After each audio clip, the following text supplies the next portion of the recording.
what I would like to do now is to introduce to you the moderator for the panel. The moderator for this panel is someone I think who almost in the corporate world needs very little introduction. She is a well-known business consultant, a human resource practitioner, facilitator, an executive coach. I'm speaking of Marsha Lewis. Marsha Lewis is an organizational behavior professional who has done work throughout the Caribbean for utilities, for government agencies, large corporate financial institutions, and so much more. She's done strategic HR, organizational change, and leadership coaching with her firm, LCI Consulting, based in Barbados.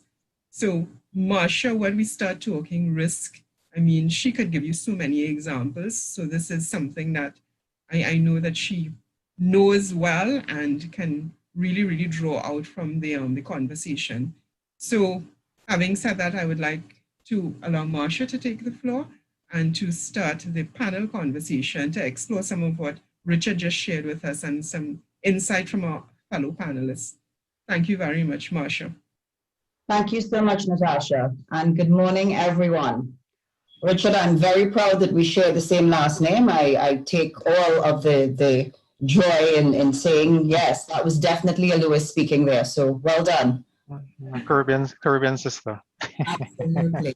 No problem at all. I'm based in Barbados, but I'm Trini, so who knows? We have to do some family tree work. So good morning, everyone, and good morning, viewers. For all of you who are joining, welcome to what is going to be a riveting session. Richard would have set the context quite nicely for what we'll be discussing today, which is building and reigniting economies for the fourth industrial revolution. And I'm blessed to say that I'm joined by quite a very auspicious panel, and I'm going to introduce them shortly. But of course, none of this would come to fruition without our key sponsors. So let's give our sponsors some key props first.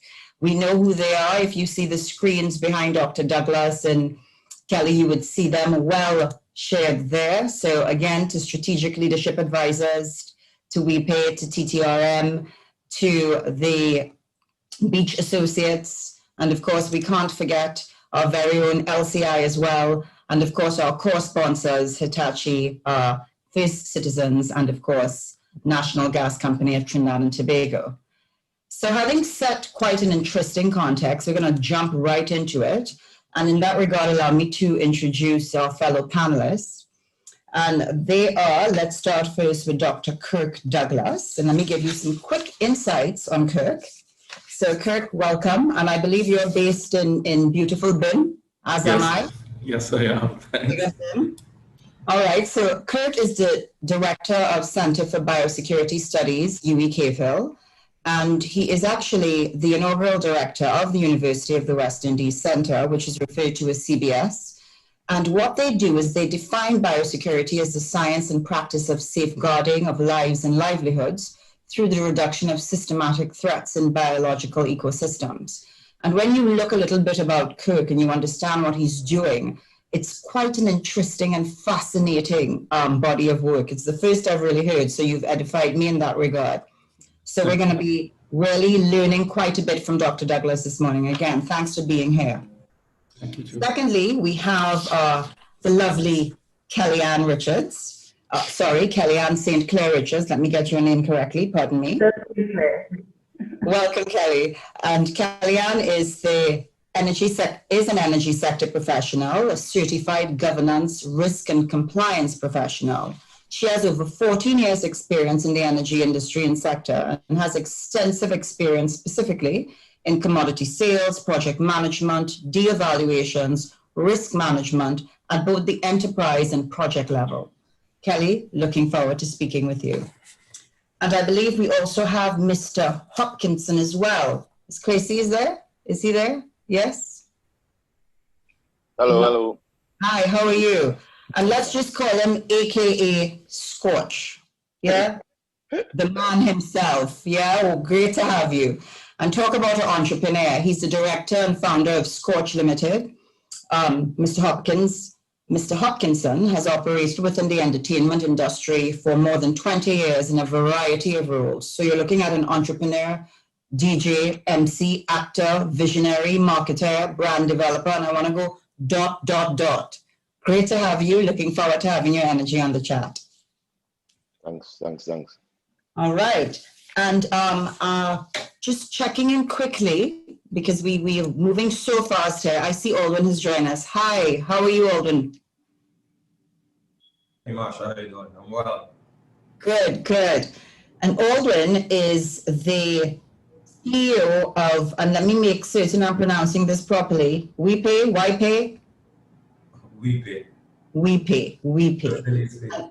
All right. And WePay was created in 2016 as a direct result of a persistent problem that we have and challenge that we face in the Caribbean, and that is about digital payments and really the lack of financial inclusion. And if you listened to what Richard shared earlier, it's a very critical challenge that we're going to have to address as we get ready collectively as a region for this, the fourth revolution.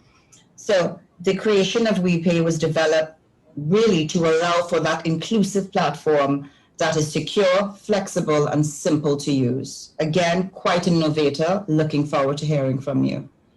And by last but no means least, let me see, I think we may just have one of the panelists who may be joining us, but I think that's our list of panelists for now. Yes? So with that being said, let's jump straight into it. And I just want to quickly paraphrase what I got from Ricardo's, I keep saying Richard, Ricardo's very interesting context setting.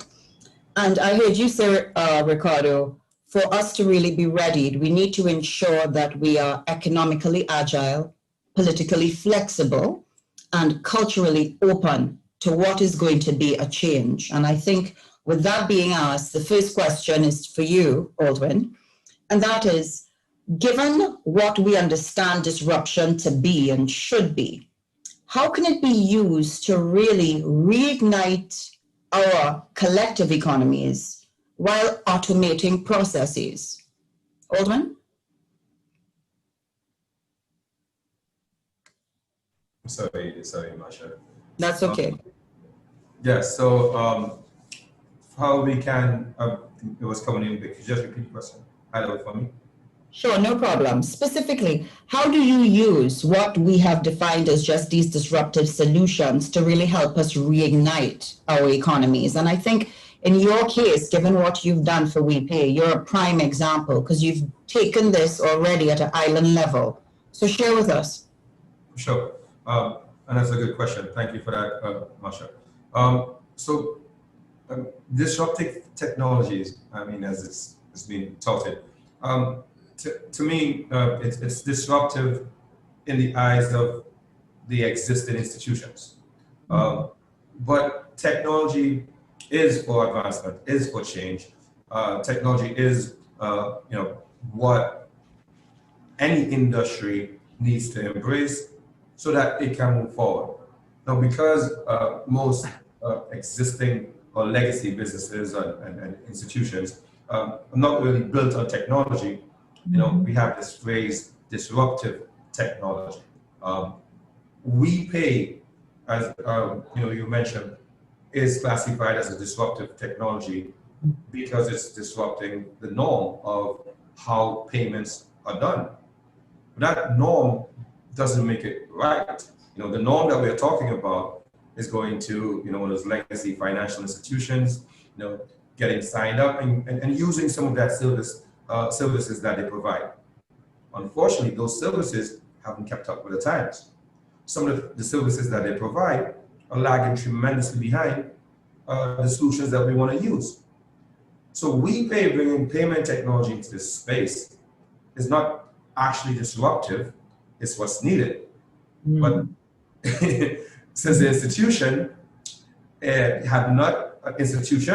in this space have not adapted with the times. Online payments hasn't started yesterday. These things have been around since the late 90s, right? But preparing for it, understanding the environment, building, your future-proof business, is something that as a risk practitioner, you're supposed to have, right within your scope of your business. Mm-hmm. The fact that they did not factor that in, or factor online payments as, the next phase, it gives us that, title of being a disruptor. But I would just like to say, we are enabling the payments that the rest of the world is utilizing. It may seem as disruptive, but it's something that's timely and needed for that fourth revolution. Absolutely. Well, thank you. I think that's a great start, because what I hear you saying is, while it may be positioned as disruptive, it's necessary. And boy, oh boy, did COVID teach us that. Yeah? Exactly. I'm sorry, that was to me. No, go ahead. Pre-COVID, the discussion was, do we need online? So we had early adopters, we had a lot of customers come on board. We probably were cracking over 2 years, just about 10,000 customers. Within COVID, we have doubled our customer base because it's no longer an idea, it's no longer a nice to have, it's a necessity, right? Yeah. I was actually in a webinar 20 minutes before this one where I was explaining, listen, if you don't build your business from a point of technology, it doesn't matter what your business is. If it's not starting from a point of technology, it's not going to work. I explained the difference from opening a clothing store in a corner building in a mall compared to doing one online with drop shipping. Right? Absolutely. Understand the market. Thank you.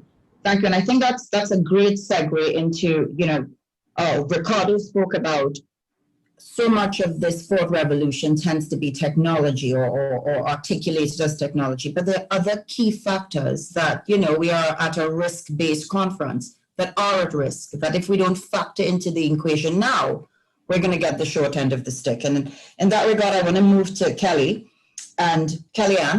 and ask, when we think about just energy, our environment, specifically climate risk, renewable energy solutions, climate risk specific to the impact of financial risk, share with us a little bit about how that is important as we consider our readiness in this fourth revolution. Right. So we would have started off 2020 with a lot of geopolitical factors impacting the energy sector. We started the year with a trade war between the US and China is one of the largest demand centers when it comes to energy because of their population and their energy requirements. Further on, when we started into COVID, we saw for the first time oil prices dropping 300% into negative territory, negative $37 per barrel. So we're seeing that acceleration of change within the energy space. And what it has caused the market to do is to consider whether or not this is a time to pivot, which is a popular term being used right now, whether it's time for us to change business models in line of the climate objectives and in line of the customer base, because we are familiar with in the retail space, customer being king. And for the first time, you're seeing in the energy sector where it used to be a seller's market, when you're talking about those multilaterals, and they're selling, they were the powerhouses. We are seeing that the customer and stakeholders are really king because they're demanding that companies take sustainability and embed that into their system, almost granting them a social license to operate.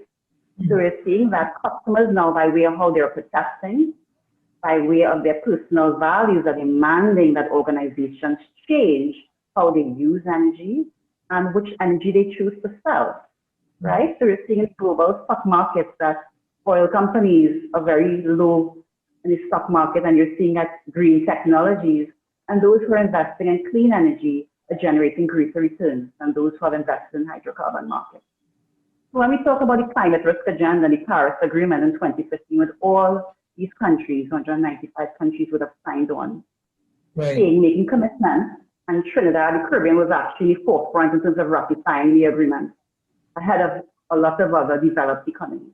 The Caribbean was at the forefront because we understand that as small island developing states, we are very, very vulnerable to climate change, and not just the physical aspects of it. Our banking institutions, if we are investing in companies that are not likely to be sustainable from a business model perspective, then that has a drain on the economy. Also from insurance markets, how long can they afford to underwrite the devastations of the frequency and the velocity within which we are seeing these weather patterns? So it's forcing us now to relook how we invest and how we provide our services to the market. And litigation risk is also on the rise right now because we're seeing that the public is now suing oil companies. The Bank of Australia was recently sued because they failed to declare their climate-related risks to the public. So as investors, we now have to demand that organizations are now reporting how are they doing in terms of greenhouse gas emissions. Mm-hmm. What is the impact that they're having on society? I want to know, given that the movement is going towards green energy, mm-hmm. we need to know as investors and as community, part of a community, how are these enterprises investing and operating their business that serves the community in a positive manner and by extension, the economy. Absolutely. I think you spoke of such key points there because it's that correlation between how the climate just impacts the finance, every facet, and just how much our islands can be at risk in that regard. And for those of you who are joining us online, it was remiss of me to say that we will be taking your questions already. I have a few for some of the panelists, so panelists, get ready. We want this to be a conversation. So I will be, as your moderator, a bit disruptive at times by poking in some additional questions to some of our panelists. So panelists, be ready, have those minds ready to respond. And I'm going to jump in and ask a specific question, which I think is a good segue from Kellyanne. I'm just going to open it up to the group. One of our audience members asked, identifying the risk champion is critical, but beyond that is commitment to ERM framework beyond that, commitment to ERM framework is critical by having a risk champion. You need that risk champion in order to sustain the overall ERM framework, which I totally agree. If someone's not owning it, then how is it going to get done? And the key question here is culture change plays such a pivotal role in my view. And listening from Ricardo, he spoke about the three main movers in this overall revolution, and culture being a critical one.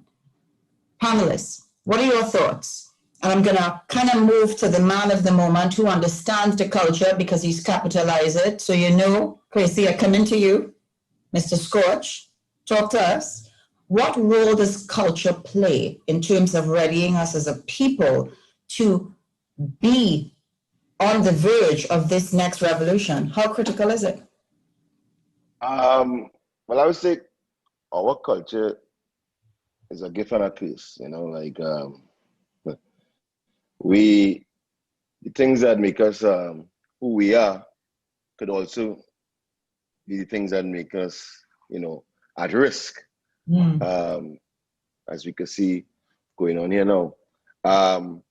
But I mean, we are a culture that I think adapts rather quickly. Some of us don't like change, but the reality is change is coming regardless, right?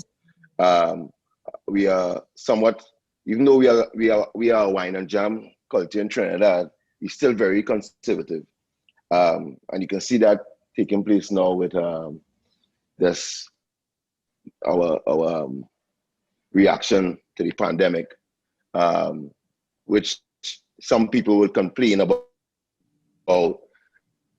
We closing up the place too much and businesses are dying and stuff. But when you open up the place, you see what's that happen. The culture, the ill discipline, cases rising and stuff. So I think we're gonna have a real challenge going forward, especially with our culture. But I don't think it's gonna happen regardless, right? I can remember back in the day when we started online ticketing. A lot of people were wasn't sure if they're gonna use it, and then I don't want my information online, credit card, this, that, and the other. And you fast forward to 5-6 years now, you find everything is now going online, right? So the culture changes, and we have to force that as innovators, as leaders, and be bold in our steps now. Absolutely, absolutely. And I think you spoke about it being a curse and a gift. And I think it's about what this person is asking about as well is how do you create that risk appetite in the organization culturally? Because we know that organizations are truly just microcosms of the wider society. Yeah. And I would say the wine and jam, yes, Trinidad, but I think that's a Caribbean thing. We share that. And Dr. Douglas and I would know that we missed our crop over dreadfully, right? Wink, wink, wink, wink. So it's about how do we make that part and parcel of our organizational lives, that it's not just embodied in a champion, but everybody has that risk awareness. Because if we are to really move the dial and be ready for igniting our economies, it can't be just a champion. It has to be the collective. And with that being said, I want to jump over to Dr. Douglas and really educate us about what is this convergence of biosecurity and biosecurity vis-a-vis, as we know is so important in Barbados, tourism. What should be the focus? Can we do both? Can they coexist? Well, I think that's a very interesting question. And for us at the Center for Biosecurity Studies, we've defined biosecurity as the science and the practice of safeguarding lives and livelihoods. Mm-hmm. So inherent in that definition is both the balance of saving and preserving human health and lives, but also invigorating and also protecting the economic well-being of people as well, the social well-being. So it's a balance you have to strike. I don't think that either is going to block or prevent the other. I just think that what you have to do, you have to analyze the situation in a holistic view. And I think that's the main mandate of these Center for Biosecurity Studies. We want people to start thinking in a siloed manner along one trajectory, but to think more in a multidisciplinary, a comprehensive. Because when you analyze life doesn't occur in only one sector or one phase. Yes, that may be your profession, but the reality is we encounter every walk of life that you can think about in life. That's who you will encounter, whether you go to the bank, whether you go to the supermarket, wherever you go in public, that's what you will interact with. And so when we're looking to devise solutions for problems, that's the approach. So we want to have a cultural shift, which Kwesi mentioned is difficult and is a gift and is a curse, because you have the certain attributes that are inherently Caribbean, which make us who we are, and that's part of our identity. But they also come with certain things that also are disadvantages that cause us to be less agile in terms of uptake of change, of uptake of technology. With regards to tourism, I think the tourism sector has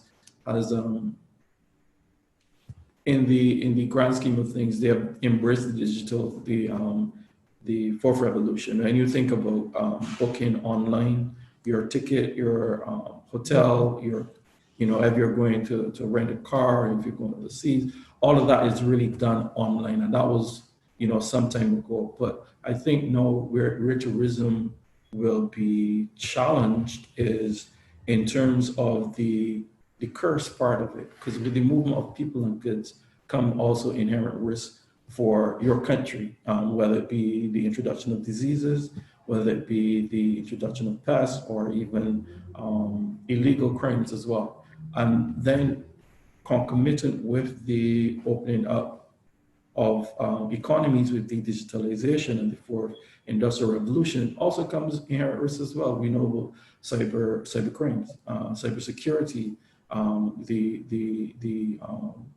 the risks that are posed when you are transacting business online, because there are persons who also will see those opportunities, but in a different, through a different lens, in a criminal lens.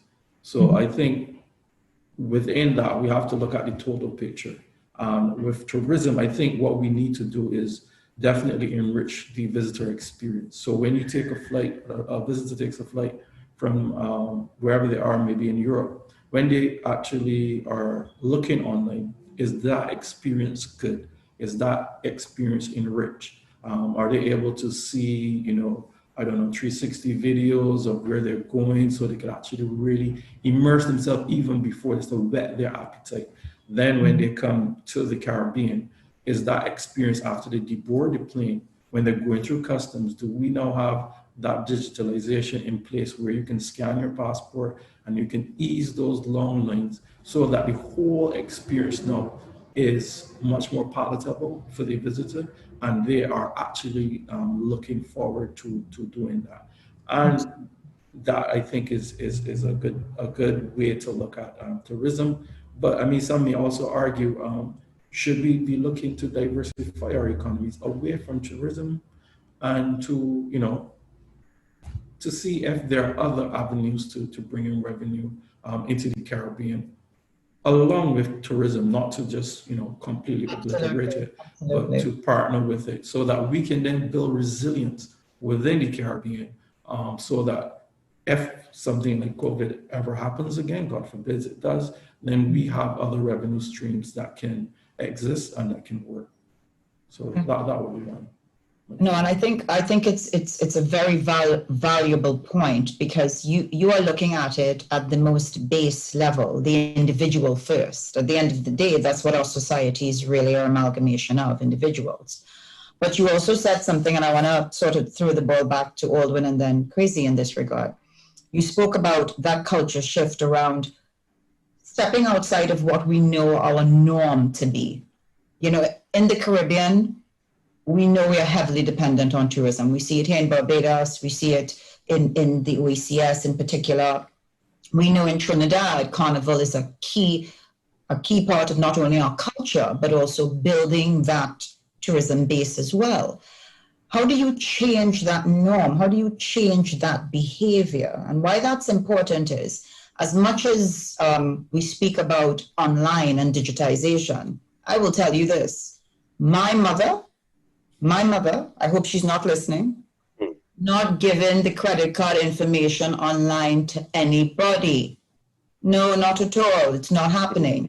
So Aldwin, sorry, Repay, she's very proud of you, but she's going to find somebody, right, who can do it. And a lot of our parents are like that. And I know with the millennia and the Generation Zs, that's different. But you still have quite an emboldened, quite a versatile, quite a paying sector or set of our citizenry that still feels that way. How do you change that mindset? Are they potentially a risk? What are they sharing and showing us? So, Aldwin, how do you get, outside of what COVID has brought out of necessity, how do you get that to stick? Because, a lot of us are waiting for COVID to end, huh? And that's, I think that's the new normal. Aldwin, thoughts? How have you managed that? you hit, from Kwesi to Kirk, you hit the nail on the head. It's a culture, difference in accepting what is not the new normal, what is life in every other part of the world, than what, moms and grandmoms in the Caribbean is expecting. So for me, it's happening organically. COVID, forced it to happen a bit faster. You look at the Gen Zs, right? My son is a Gen Z. He has a YouTube page that's about to become profitable. He needs 20,000 people, so you guys follow him so I can make some money. This is something that was lost on me, growing up. I had to go to school, get a good education. My son is 13 years old, and he's going to start making an income in a couple of months. For us, and the generation before me, this is something new that we need to actually adapt to, because the world is not going to be stuck in 1990, 2000. Absolutely. If you look around you, if you're not going to adapt to it, that's the risk you have in not being part of this new world. COVID, for everyone that was e-commerce ready, their business continued, right? There's a lot of businesses during COVID went from being billion-dollar companies to trillion-dollar companies, and 100% of them were tech companies. Apple, Yeah. Amazon, Absolutely. Yeah. and the oil and gas companies, what happened with them? All right, you saw negative valuations in terms of the price of oil and fracking oil. The point I'm trying to make is it's going to happen either way. It's how soon we get everybody on the same page. This generation that is coming, that's here right now, they accept online. You know, when this, COVID switch for, online school happened, most parents were thinking, how is this going to work? It was a natural fit for every Gen Z, for every primary school student, for every secondary school. It was a natural fit. Not me, but the generation before me, they thought it was going to be crazy. And now you're looking at it, it's like, why go back to school? Oh, yeah. Universities in the States are saying, why come back to campus? Absolutely. Yeah. Our son all the time, he's like, are you sure? Are you sure it's not online? Because I can stay home, Mom. It's fine. Exactly. So why are we trying to change? Why we think we need to change legacy behavior and our culture? Our culture is already changing in front of our eyes. My son is born. He grew up in Trinidad, right? From 1 year old. So he's a Trinidadian. Yeah. But he has a YouTube channel. He has a Twitch channel. He streams his PlayStation games online. Wow. Because they're from Trinidad, right? He has a handle that he's about to get paid with. So I am learning from him. So he's the one that's teaching me. So in terms of our culture, and I love it, and I understand where Kwesi's coming from, I understand where Kirk is coming from. What I think, we need to do for our culture is help educate, our generation, but, our future is in really good hands with technology and globalization of a lot of the things that's happening in that space. Yeah, absolutely. And just on that note, you brought up education, and I'm just reading on a recent World Bank article that they spoke about how can countries take advantage of the fourth industrial revolution. And exactly as you're saying, panelists, adapting education to provide practical skills for predominantly knowledge-based economy, knowledge-based. So how are we proactively managing that to ensure we have the right skill sets, promoting the development of local innovation ecosystems? CEO of Scorch, Kwesi, you're spot on, because that's what you do. Fostering entrepreneurship that creates new sectors and businesses. That's exactly what Dr. Douglas spoke about. Tourism is our bread and butter and has been, but we know it can't be all. Yeah, we have to diversify. And then creating innovation networks and collaborative environments. And for that, I want to jump back to Kwesi and just share, how have you pivot entertainment specifically now in this post-COVID? How has that worked for you? How are you working it, I should say, because I know you're working it. So, this pivoting of the entertainment industry has me really, perplexed in a way. Because, again, our culture and our entertaining culture, it's a really personal, tangible thing, right? And now we can't do it. It doesn't exist. There's, business that shut down like that, one. And some of the issues that we're having in the entertainment space comes back to what probably Ricardo and even Alvin and these guys been saying. Where the commerce comes in it, right? We can entertain, but if you're entertaining for free, because right now, a lot of the online entertainment is being just done and nobody's making a cent unless, somebody's sending some money. We're having a problem because our banking is still back in the 80s, right? And now trying to play catch up, which has us some of the entrepreneurs and leaders who've been seeing that, listen, we have to go to a digital format that we can entertain being suffered, because we cannot, as I said before, we started online ticketing 5-6 years ago. And up to today, still, the average citizen in Trinidad with a Links card can't go online and shop unless you have a credit card to buy a ticket. All right. So, all Links cards just to cut in. What's that? All Links cards to go online now and stay on island ticket. Well, within recent times, right? Yeah. Yeah. So I was going to say that. So Christy, we have but I don't think an option. I don't think Republic Bank has gone there yet. That's all. Right? Yeah, they have, but they tested. Yeah. So they have about 4 people who do Republic Bank cards. So gotta give them a month. Oh, okay. Well, yeah. So we still have to wait. So that's looking like next year, right? But some of our biggest issues with that, apart from the fact that our carnival, our dance hall, our partying is a tangible thing. Now you have it online. How would that play out? We still have to see. But so like some of the conversations I've been having, they're talking about a virtual carnival, which to me is like an oxymoron. But there are elements of carnival that we can use.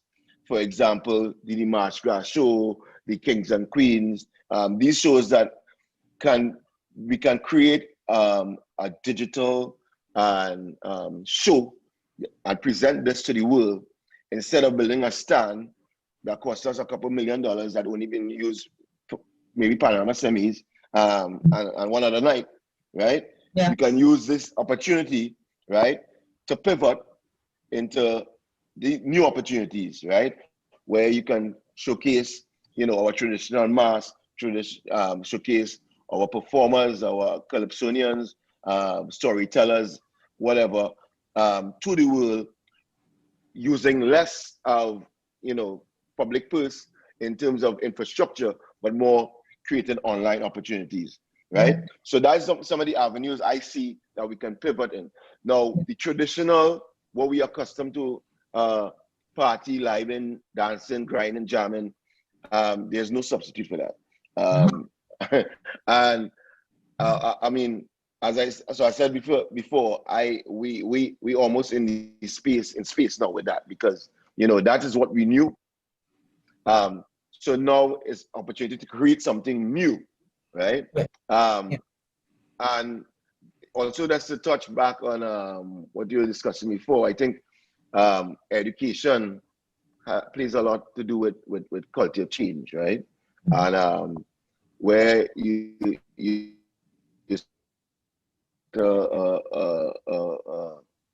online, we have a lot of that going on still now. So you have a next generation who may not want to do certain things online for whatever reason, right? Similar to when you hear people say, no, well, I ain't not taking no vaccine.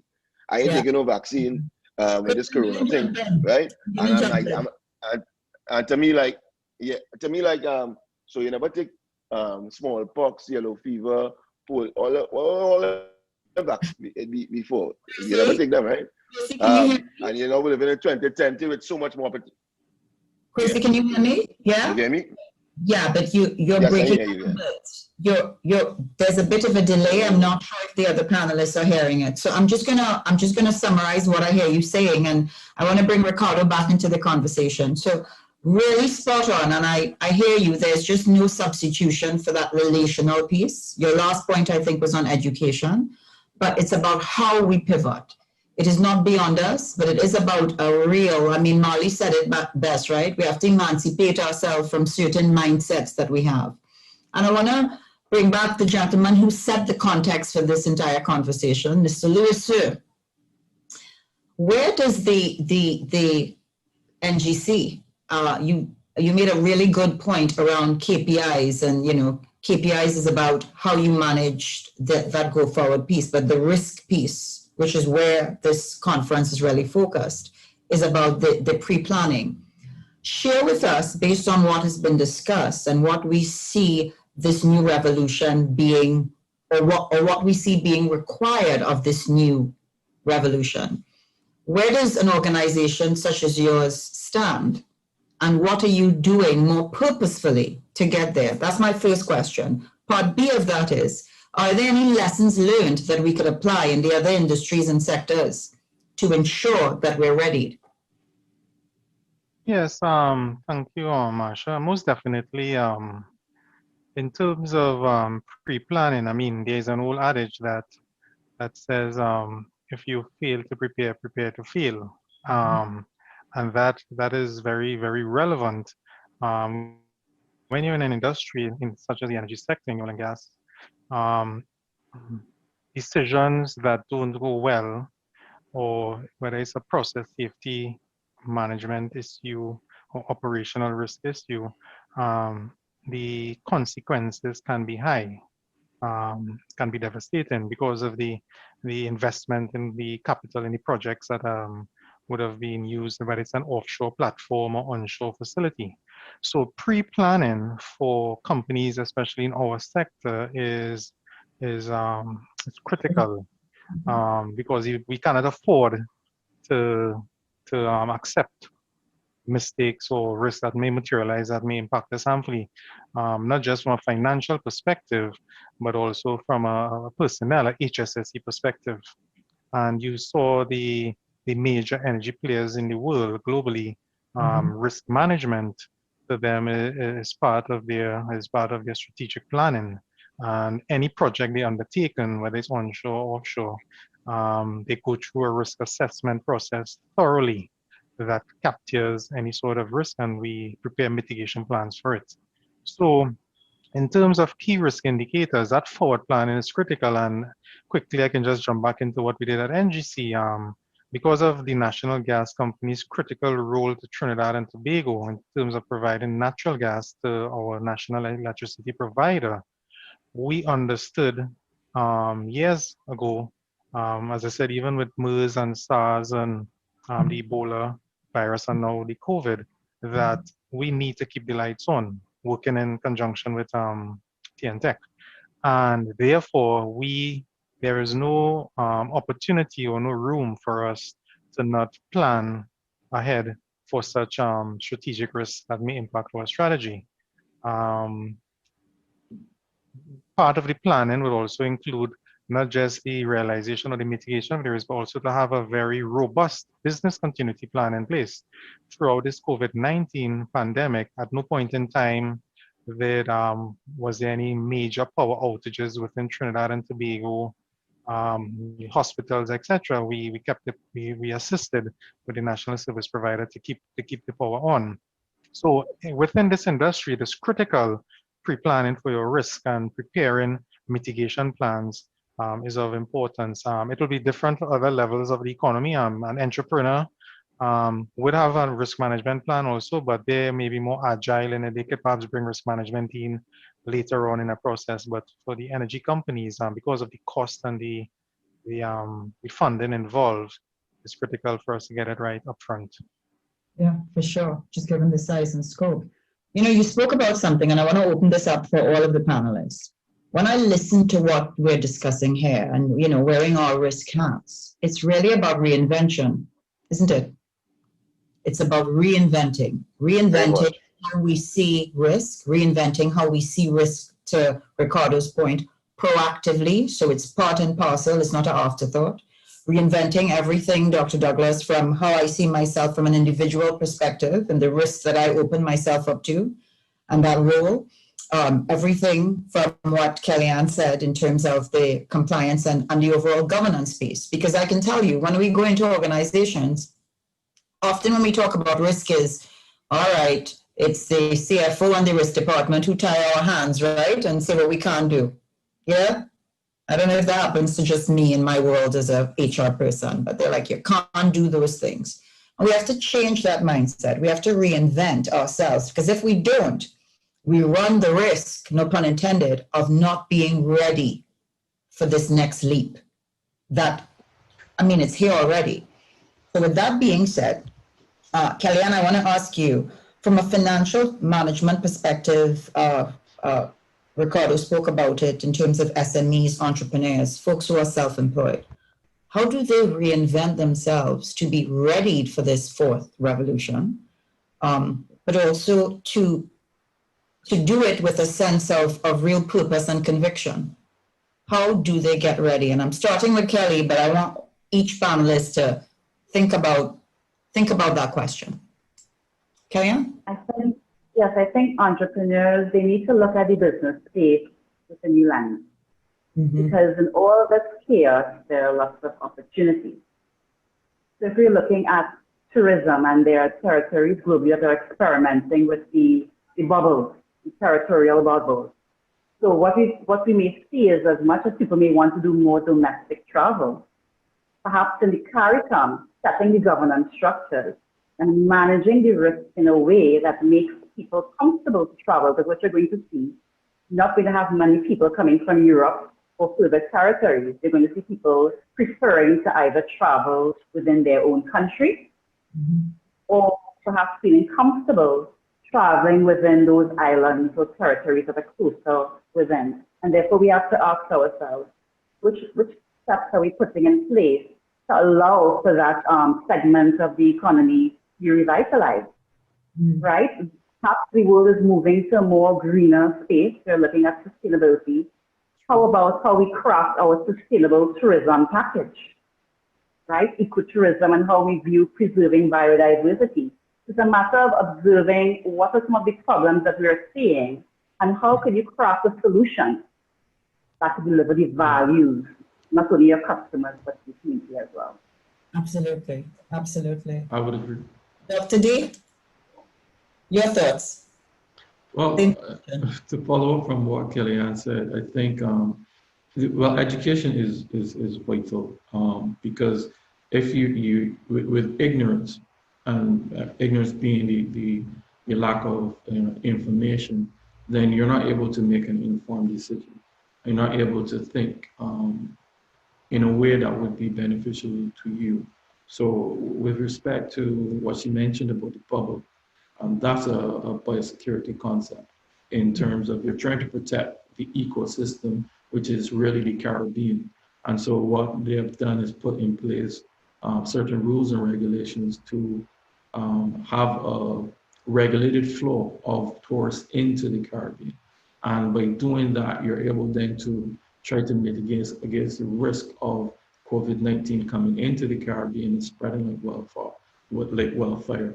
And so these are some of the inherent risks that come along with tourism. Then you have people, when they do come to the Caribbean, they may go shopping, and they may take some conch shells, and they may take, some people even take live animals and take them back because they say this would make a really nice pet. But again, that also leads to the movement of pests and also pathogens. But I think what we can do in the Caribbean, there's some things that we have that we view as problems. Mm-hmm. I'll give you an example.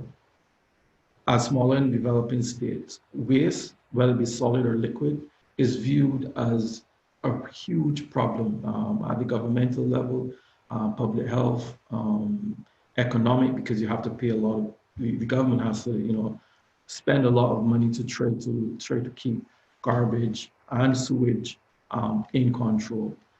We can actually pivot with that, to borrow that phrase, and not change that liability now into an asset, because that can be used and harnessed to produce energy, and green energy. Because I know with respect to Ricardo's company, that's natural gas. But then what you'll probably see evolving, and this is a change that's going to happen globally, is that we would have to now give an account at the country level for all of the greenhouse gas emissions that we have as a country. And so therefore, it is incumbent, and the push is to go more green and into the green energy space. So then how can we look at what we have that we're now seeing through the lens as a problem and convert that now into an actual benefit, because here is something that's renewable, because we will all have to go to the bathroom, or we all have generate garbage. And how can we now convert what was a major impediment and really make it into something that actually makes us competitive in the environment? And I think that's how we have to think and start to see COVID not as necessarily totally negative, because obviously there are obvious negatives to it. But how can we start to see the positives? Because that's the only way we're going to move forward, and that we're going to reposition ourselves, because I think that this has really put us in a space where we can actually reposition the Caribbean in the global context, in a way that we would not have been able to do it pre-COVID, because it has now kind of leveled the playing field all around the world to some extent, where we can then, if we are swift, if we're agile, to reposition the economies of the Caribbean. And that can happen at the governmental level, and that will trickle down to the small, medium enterprises, and to break down to the personal person. Because with respect to tourism, I think I read that the greatest impact of spend, this is tourist spend, occurs at the level in the local economy, because the multiplier effect there is much more substantial, because when they spend it at resorts, that goes and is repatriated outside of the region. But when we get that spend in the local economy, then we actually see the real benefits redound and really spread right throughout the economy. And therefore we then get to understand. So maybe we need to revisit our tourism packages and look to see how we can incorporate more local community-based tourism, where people feel more part of the actual society and culture within the particular countries. And I'm sure that Quincy would be glad to chime in there. Because when you think of it, I think, not just this one last point, I remember Oliver Samuels, and as a child growing up, and I remember as a teenager, I would see his comedy sketches being televised on television. And that resonated really well in the diaspora, because it gave them an opportunity, to converse with all of their friends within whichever country they may be. And that is a mechanism of advocacy for the Caribbean, and a part of the tourism marketing and thrust and outreach. But it's authentic, and it's something that can't necessarily be copied verbatim like you would an ad, or so it's something natural, is unique, and it gives you a competitive edge in the Caribbean. And it's an excellent point, because it speaks to who we are. It speaks to our core DNA. Yeah. I mean, Scorch, what you, sorry, sir, CEO Scorch, that's my. No, that's fine. What you have harnessed and really been able to is who we are. And it's really about reimagining that DNA. How can we do that effectively? Ricardo, I know all of the nations around the world. Kellyanne spoke about the Paris Convention as well. It's about reducing fossil fuels. So you talk about reinvention. I know NGC is in the forefront of reinventing itself so it can be actively part of what we need from our key movers and shakers in terms of the captains of industry, such as your organization. But that does take time, and that does take, again, a change in how we perceive our existing scenario. Again, COVID being a real example of that. One of our audience members says, we can't lose sight, however, of those who are in vulnerable positions. Because I know for certain when online learning took place, the assumption was every child has a tablet, right? Or some device that they can go on. Wasn't that the assumption? Yeah, but that wasn't the case. You had some children who were at risk because they were either sharing a device, didn't have their own device. So, Kirk, you spoke about the leadership, the community, the individual. But who sets the tone? Is it the Aldwins of the world? Is it the crazies of the world in terms of the folks who are innovators and setting the context? Is it the Kellyanns who are creating the governance constructs and compliance to ensure?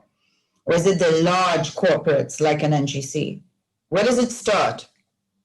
I think it starts from the leadership and also the electorate as well. I think we underestimate the power of the electorate, because when you give the electorate a voice, when you come together, I should say as a collective, and you say what, because remember, as an electorate, you speak to what bothers you, what your needs are. And if you consistently communicate that, then the leadership will take that up, and they will then be the power that then enacts what you want done.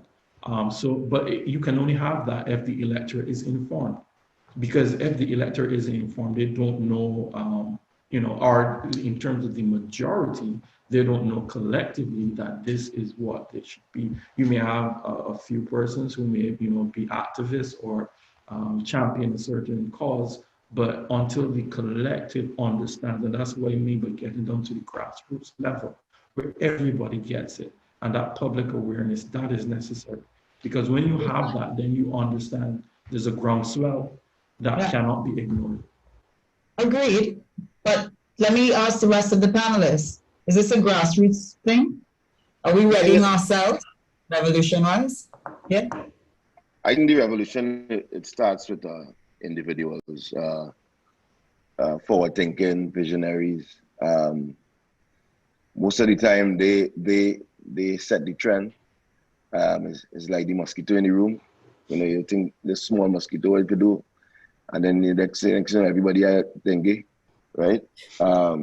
So I think example at this present time, scary but apt. Right. So and I think it's really communication between the entrepreneurs, the visionaries, and leadership, right? And a lot of times what happens is that the leaders probably so stuck in their vision and their way, and not realizing that we really heading in another direction, or the next generation sees things differently to what you've come from, right? And you have a lot of conflict going on there. For example, how we are we now catching up with banking online when we've been there, 6, 7, 8, 10 years now, trying to get, right? And I think that's where that's the opportunity that is presented now post-COVID. You have a lot of individuals, they have a lot of young minds, great minds that needs to be, harvested and tell us, where do you see us in the next 20 years, right? Yeah. Many of the leaders don't have that answer, right? They don't see it. I want to jump in because I'm just looking at some of the questions, and it's right up where you're going. So I'm jumping in, and I should let the panelists know we're now formally into the Q&As, even though we've been doing Q&As all along. But we're doing Q&As now from the audience, and we're getting some really interesting questions. And Chrissy, starting with you, are you aware of any stakeholder collaboration taking place to determine strategies needed to move the entertainment industry forward? And of course, we're looking at it here. The question is from Jeanne Borneo, and she says, how is the concept of strategic risk management being communicated within the entertainment industry? Specifically, are stakeholders collaborating to determine the strategies needed to move the industry forward? Because I hear you saying you need the thought leaders, absolutely, right? But is there right now an effort strategically to think this through, or are we doing digital carnival next year? Talk to me. So that's the conflict now, because you have now there's the Trinidad and Tobago Promoters Association, which is what it's called, but I think there's a conflict going on, especially in the entertainment space, because entertainment covers not only fets, you have casinos, you have restaurants, bars, movie theaters, halls. Entertainment is a wide spectrum, right? And there's a lot of conflicting going on, especially in Trinidad, where for some reason the leadership sees entertainment or the industry somewhat as a by the way, right? And, well, that's the attitude. I wouldn't say that's confirmed, but that's the attitude. And for me, the entertainment industry really circulates a lot of the oil and gas money and brings in the manufacturing industry, and the entertainment space in particular is where all these things circulate, right? And yeah, right. And we don't have proper leadership involvement on a governmental level. And as a Caribbean and the collective, right? As a Caribbean, we don't see that, that step from the governments to bring in this industry and speak and get ideas and stuff. So the question there, I mean, there's a lot of talk in different groups of what's going to happen, the virtual carnival and stuff, but collectively, it's still all over the place, right? And as I said before, I think there's going to be one or two people or groups going to come out and start doing things on their own, and then either get a backlash from the government or just be allowed to do it. But moving forward, unless we come together as a collective, we're going to be shooting ourselves in the foot. Heads are going to be bumping because government policy and what we're seeing as could happen to kickstart the entertainment space and the industry. And I mean, when you think about it, bars close up. There's so many downstream effects of just closing that industry, right? Yeah. And you don't realize, but if you just go, I mean, on the avenue now, you start to see how many stores. The most two popular signs. You know the most two popular signs in Trinidad right now? Anybody can say? For sale and for rent. Yeah, for sure, right? For sure. And Crazy, I'm going to take that and dovetail to the final question because we just have about 8 more minutes. Sad, but I think you take that for sale and for rent and you duplicate it across our region, I would say across the globe, and is what we're faced with. And that is why it's so important for us to continue this conversation about readiness. So I'm going to ask each panelist to just give me one response to what I'm going to ask now. And I'm going to start with Aldwin. And the question is this, it's more of a comment. And it says, innovation requires vision and courage and willingness to fail. And you know, in our Caribbean context, we're not really taught to fail, we're taught to succeed. A B+ ain't too good. I mean, you really want the A, all right? So the question asks, we don't have a culture that handles failure well. Can we normalize embracing failure? Particularly as we know here, having so many entrepreneurs and innovators, that I'm sure you failed a few times before we pay. I'm sure you fail, you probably wouldn't call Scorch, you would probably call Fire, and then you realize you should have been called Scorch, right? So how can we normalize failure as a key stepping stone to success? Because when we talk about the revolution, that's key. So let's start with you all then. Quick snippet answers, and then we're going to the next person. Change that concept. It's not failures. It's learning experiences, right? I mean, you look at all the CEOs, the C+ people that hire A students to come work for them, right? Chris, I'm pretty sure you're a C student. I'm just joking. But you tell me that all the time. And that's why I say, you always say that. That's one of Chris's quotes I just used, right? C students hire A students to come work for them. And that risk-taking bit, that's what makes, America great. They take that risk. We take that risk. I was listening to Quincy. I was jumping in, but he was talking too long. Where You know, what is the difference, you know, in terms of getting the government? I mean, why do we need the government to do anything besides enable? Tesla didn't need the government. Well, they did later on, but you know what I mean? Amazon, Apple, come on, build something great, affect change, and then get enablement. And we know it. Until you make it to the Olympics, you ain't gonna get a house or a permanent name after you or whatever, right? So be great or whatever it is you want to be. A, B, C, it doesn't matter. If you are passionate enough to affect change, you go behind it. And there's no such thing as failure, it's learning experiences, right? Like I said, I have 4 different companies, right? And each one I learned from that company before to build something onto the next one, you know? I have a cable company in Sejus, right? And believe it or not, that company got me to understand how to deal with employees, right? Because our structure in WePay, we run a horizontal organizational structure, right? We don't run the traditional, you know, hierarchical type where, you know, someone on top and everybody trickle down. And that culture that we created here has products that's coming out from CX, from developers, from you know, someone is just writing code. He's now leading a lot of the times with some of the new development because we take everyone's opinion and try to factor it into creating a great product. So there's no A, B, or C student. Everyone has value.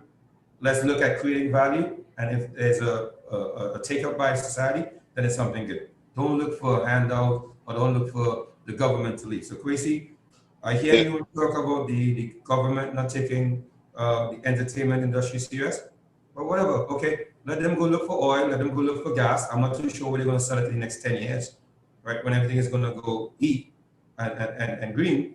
So you figure it out. You figure out how in Trinidad we could now wine and jam virtually. The only reason I Chrissy, before you jump in, I want to kind of create a natural tension I hear because I heard Aldrin, you know, say oil and gas, and I saw Ricardo kind of twitch a little bit when he said that. So Ricardo, what is your comment to that? Based on that question. I mean, in terms of failure should be an option. We need to create an enabling environment where persons can learn from failure. And I agree with that. And once you have that environment, and it should start from the primary school level, where, you know, as parents, we should not chastise persons when they don't do well at school and tests and an exam. And once you create that enabling environment, they say, well, okay, try again, try something different, share your experiences, learn from each other. I think once that is built and into the adulthood for persons, when they go into an organization or they become entrepreneurs, they will embrace failure as an opportunity as opposed to something that is negative and should not be accommodated at all. So I think you are right, Alwyn, in terms of you know, looking at failure should be a learning experience, and I think they should resonate not just within Trinidad and Tobago, but to the wider Caribbean, and allow people to learn, to develop, and to tap into their creativity. Yeah. Marsha, I'm sorry. I'm gonna let you go. Tracy, before you go, I just want to ask Ricardo something because Ricardo didn't answer the question. You cringed when I said oil and gas. You know, let them look for oil and gas. I just want to hear your response on that because I have a unique take on it that I'm, you know, at loggerheads with a lot of academia in Trinidad with what I think the future of Trinidad should look like. So I'm just really, you know, I mean, interested in hearing, you know, someone in that space, you know, their take on, you know, the next 10 years with oil and gas. So, I mean, I agree with you. In terms of the oil and gas, it will be, I think fossil fuel and the extractive industries would be around for more than 10 years ahead in conjunction with the development of renewable energy. So it would be a transition that will eventually take place because it's the right thing to do in the long run. But we have to be cognizant of the fact that oil and gas has carried Trinidad and Tobago in terms of the revenue and the percentage it represents of GDP for the last 75 years plus. So we cannot neglect it totally, but at the same time, we appreciate that a new transition that must be made to greener, cleaner fuel consumption. Chris, I'm going to go and jump in. I'm going to say one last bit. Alvin, I'm going to Tell me you know what I'm doing. I'm I'm sorry. Go ahead. I'm sorry. No. Don't be sorry at all. Regrettably, we're at time, 1:35. I'm going to ask Natasha and Ken. Who knows? We may need to have a fifth panel. I don't know. Let's see. But panelists, I want to say thank you so much for your time. And I just want to close by saying, we are really at the brink of this technical revolution. We have to alter the way we live, how we work, how we relate to each other. And it's about scale and scope. We heard a lot today from the panelists around that mindset shift and making that seeming risk component, a key part and parcel of how we ready ourselves for the fourth revolution. Thank you very much, panelists, for a riveting conversation. I would be blessed to be able to moderate you sometime in the near future. Aldrin and Ricardo, I think you'll need to take that offline and settle it. Kellyanne, thank you so much. I want to say one. Mr. Scott. I just want to say one thing to you guys. Something I learned from my Purple Dragon karate days. Oh boy! Back in the day. John Jacob would always say success is failure after failure after failure until you succeed. So, that's something that stuck with me throughout. Every failure I take, I chalk it up as a semester in Harvard. Well said. Fitting closing words. Thank you so much, everyone. Thank you also, Dr. Douglas, and thank you, CRMA, for having us. Until the next conference. Back to you, Natasha. Listening to the conversation, I'm smiling from ear to ear. I think I'm ready to apply for my PhD. If every failure is a semester in Harvard, as Kwesi said, I am well qualified. I was of the school that thought you had to succeed in everything that you tried, and failure was shame. I have learned otherwise, and I'm encouraged by these experiences and the conversations so far. Really, really lovely. Our next panel, coming right off of this conversation, while we were talking about strategic risk in this panel, you would realize that we also referenced a lot of technology. There's a lot of interweaving of the technology and innovation because technology is a key innovator at all times of our strategies, the goals that we want to set, the way we manipulate the environment that we're in order to achieve those goals, and the way we leverage the tools that we have, which in our case right now, the technological infrastructure that we have is a significant part of the toolbox for achieving our strategies. So very fittingly, our next panel is going to explore some more of those technology and innovation issues.